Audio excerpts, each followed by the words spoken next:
aujourd'hui, on a choisi de s'intéresser à la santé environnementale, ce qui est une façon de dire qu'on s'intéresse à la santé globale. Alors ce soir, nous avons réuni un panel d'enseignants, chercheurs et de chercheurs remarquables qui vont vous exposer successivement leurs hypothèses et leurs solutions. Et nous avons également présents ce soir des représentants de la société civile, des industriels, des entrepreneurs et des responsables d'État fortement engagés sur cette thématique.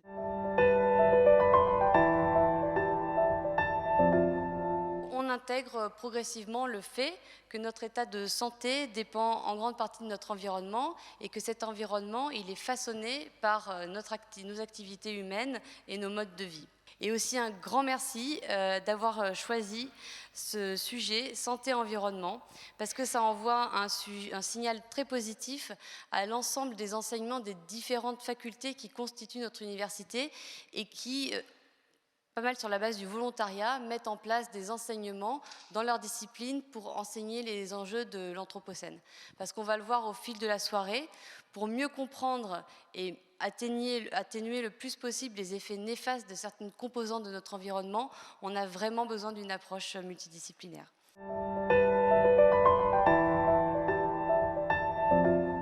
500 substances sur le marché, seulement 500 substances, sont très bien connues en termes d'effets sur la santé. 70 000, le nombre de substances, donc la très grande majorité, 70%, pour lesquelles on ne connaît quasiment rien. Ça pose quand même un gros problème d'échelle. Ça signifie qu'on met sur le marché des substances qui n'ont peut-être aucun effet, parce qu'il ne faut pas non plus culpabiliser voilà, les industriels dont on vient juste de parler et qui commercialisent des produits qui peuvent effectivement être bénéfiques pour la santé, et les médicaments en font partie. Et donc, il ne faut pas avoir une approche manichéenne. Il y a un très grand nombre de substances pour lesquelles on ne connaît pas eh bien, les effets sur la santé et parfois également l'effet sur les écosystèmes. Donc, on a besoin d'approches qui permettent de mieux comprendre l'effet de ces substances. Et un chiffre m'a marqué, m'a bouleversé. Mademoiselle Carson, comme on l'appelait à l'époque, s'offusquait qu'il y ait 500 substances chimiques par année produites aux États-Unis. 500 en 1962, 100 000 en 2022. Donc, vous voyez, c'est absolument vertigineux. On a vu beaucoup d'expositions. Nous l'appelons dans notre jargon l'exposome, parce que c'est l'ensemble en fait, des expositions que nous subissons, chimiques, physiques, biologiques, psychosociales. Donc l'exposome, tout ce qui n'est pas génétique, hein, si je veux résumer. Mais il y a un autre aspect très important dans l'exposome, c'est l'aspect temporel. C'est-à-dire ce sont les expositions vie entière. Et ce qui nous a concernés pendant la vie fœtale ou la petite enfance, eh bien, peut se traduire par une augmentation de risque d'avoir certaines pathologies beaucoup plus tard dans la vie.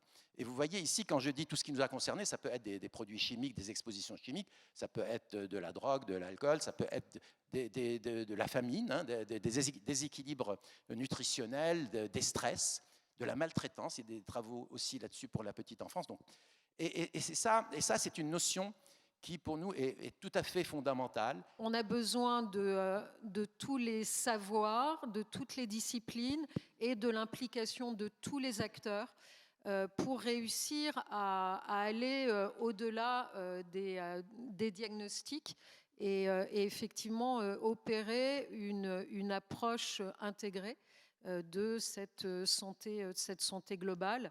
Et on n'a plus de temps pour se catastropher et s'alarmer. Time to act.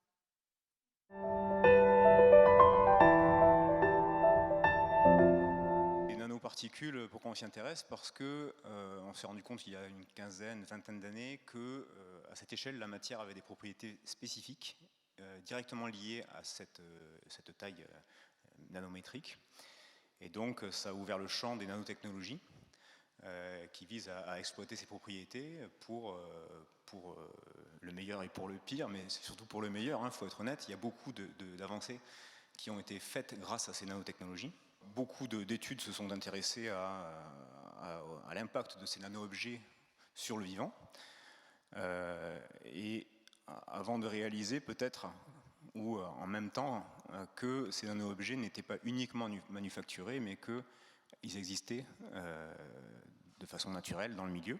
Je vous donne juste un exemple. Eh bien ça, déjà, de se dire qu'on peut utiliser d'autres produits qui peuvent être pas chers du tout, où il n'y a pas du tout d'ajout de produits chimiques supplémentaires, c'est possible. Là où l'industriel peut avoir un rôle, au-delà de son rôle citoyen, c'est une chose qu'il ou qu'elle fait bien, c'est l'industrialisation d'un processus qui a pu être inventé à l'université, par exemple, par la recherche. Souvent, l'innovation, la mise sur le marché des produits, les nanomatériaux sont un cas tout à fait intéressant, va beaucoup plus vite, l'industrie va beaucoup plus vite que les régulateurs, va souvent beaucoup plus vite que même la recherche. Et qu'est-ce qui se passe? On vous court après, en permanence. Et donc ce sentiment qui peut être partagé par les citoyens, parce qu'il ne faut pas oublier que la perception et la préoccupation sanitaire des citoyens est très importante, c'est qu'on connaît ces problèmes depuis longtemps, mais qu'on n'agit pas, mais de fait, les problèmes se transforment, les polluants ne sont plus les mêmes, c'est plus le mercure, etc. Donc c'est aussi une réflexion sur la manière peut-être dont est structurée notre régulation par rapport à la vitesse de l'innovation, d'où l'importance d'agir vraiment à la base, au niveau de l'innovation.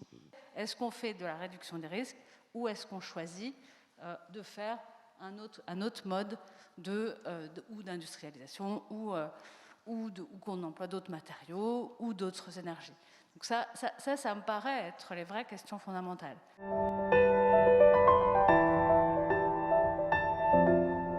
C'est d'ailleurs passionnant pour ces générations qui ont très envie de commencer.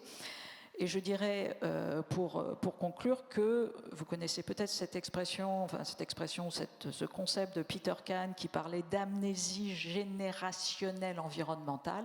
Il est très très clair que cette génération et génération future, c'est la sortie de l'amnésie générationnelle environnementale à coup de pied quelque part.